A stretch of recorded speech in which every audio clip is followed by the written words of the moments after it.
This little cottage is everything I hoped it would be, more than I imagined was possible. But I woke up this morning at 4 a.m. and I'm facing a life-changing decision, and I'm not sure about the timing. And so, as perfect and peaceful as this little cottage is, life doesn't stop happening just because you found your home.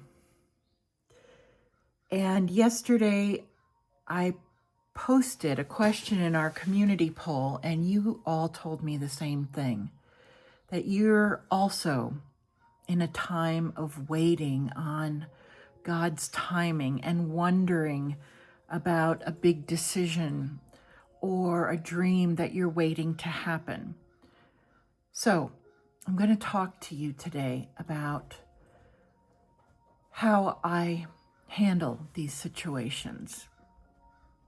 3 scriptures that have helped me throughout my life, and 3 real concrete steps that I rely on when I'm in a season of waiting on God. And the secret is that we're really not waiting on God. God already knows the outcome, of course. I think in some ways we're catching up to God, or God is waiting for us to catch up to his plans. So let's get started, okay? First, the scriptures. Commit your way to the Lord. Trust in him and he will act. That's Psalm 37:5. And when I think about that, I think of one of my neighbors gave me a walking stick, and it's from an actual branch of a tree. And I think about me standing on a path and holding this stick in one hand and seeing this big path ahead of me, and I can't see very far because the path goes into the woods, but I'm standing here and I can't just stop and wait for the journey to begin. I've got to begin it myself. I've got to commit my way to the Lord and say, God, here's my dream. I'm committing this to you.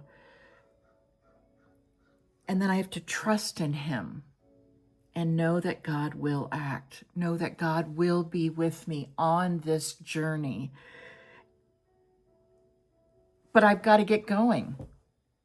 I've got to take that first step. And I think that's where I am right now. And I think that's where a lot of us are. We say, God, where am I going? How do I get there? And God is saying, I know where you're going. I know how you get there, but you've got to get going. You've got to take that first step and trust in me. Trust in God. Take the first step, pray and listen to God as you go. But take the first step, get going. Here's the next verse, and there's a story behind this one. It's a familiar one to all of us. Jeremiah 29:11. For I know the plans I have for you, says the Lord. Plans for your welfare, plans for your success, and not for evil, to give you a future and a hope. The first time I heard this verse was in my early 30s, and I had just left a career on Wall Street, and I didn't know what to do next. And I was scared and frustrated, and I didn't know where to turn. And somebody gave me this verse as a birthday present, meaning they wrote it on a card. And I thought, wow, this is great. This is like wish fulfillment. All my answers will come now. I'm just going to give my dreams to God, and he's going to give me a future and a hope, and off we go. And that's not the way it turned out. It took decades for my future and my hope to unravel, or no, to unroll, to become visible to me. And I'm not saying that's going to take decades for you. What I'm saying is that God knows our plans, and it will take as long as it takes. And for some of us, it takes longer, maybe because I'm a slow learner. Maybe because I wanted to do things my way rather than God's way. But I eventually got here, and I'm so grateful for that. But I want you to know that during this time, you're not to give up. Remember, God's plans are already there. God's plan for you is already there. You're not waiting on God. God is waiting on you. And that means that you have to take that step forward. And, which leads us to our third verse, trust in the Lord with all your heart, and lean not on your own understanding. In all your ways, acknowledge him, and he will direct your path. That's Proverbs 3, verses 5 and 6. And there's another story for me. This is another one of those verses that I received, and I thought, oh, this is perfect. I had left Wall Street, and I was trying to decide where to move. And I remember where I read this verse. I was standing on one of the San Juan Islands off the coast of Washington, and I was convinced that I was going to move there, that that was the next chapter of my life. And you know what? God said no.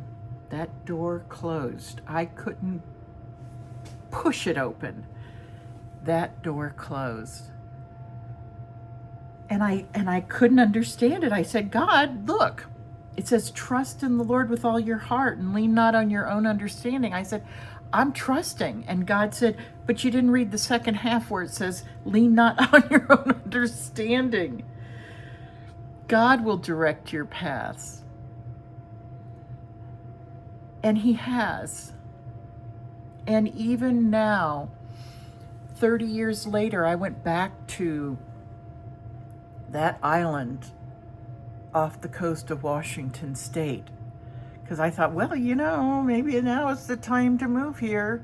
And this was after my mother had passed away, and I was leaving Colorado and trying to decide, okay, where am I going to live next? Where am I going to retire? Where am I going to put down roots? And I went there, and God said, you just don't know how to take no for an answer. And he said, no, wasn't the answer 30 years ago, and it's not the answer now. And so I said, okay. And here's the thing. This answer to my prayers, this cozy cottage in North Carolina, in rural North Carolina, was not on my bingo card. I never imagined rural. I never lived in a rural area. I never thought of living in a rural area. But this is where God brought me. And the thing is that I prayed every step of the way and said, God, please, I've got to find a home. And when I was praying, I was in Maine. After Washington, I went to Maine and spent the winter there thinking, okay, maybe I just had the wrong coast. I'm not supposed to be on the West Coast, but I am supposed to be on the coast, and it's the East Coast, and I'm going to Maine. And I rented a house, and I spent the winter there, and I thought, yeah. I looked at houses, and you know what? God said no. And instead, I am now 5 hours from the coast. And I am in a place I've never imagined being. And yet, 3 years now since I've moved here, I'm the happiest I've ever been in my life. And that's what God means when he says, lean not on your own understanding. But I couldn't sit in my home in Colorado and say, well, God, where do you want me to move? I had to go to Washington State. I had to go to Maine. When I gave up drinking alcohol, I had to try and fail many times. But eventually I got it. I got it. And I quit. And that's why I want you to know that you may take longer than you expected to reach your answer from God. Not because the circumstances aren't right, but because it's taking you a little bit longer to learn what you need to learn to get there. So here's 3 quick things. Number 1, keep moving toward your goal. Don't give up, but keep moving. Don't wait, but pray continuously and ask God for wisdom and discernment. God, tell me the next step.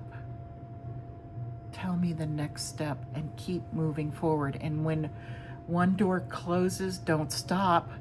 Don't see failure as the end of a dream. Just keep moving forward. And then the third thing is write it down. I'm writing it down right now as I'm facing this new decision that will be life-changing for me.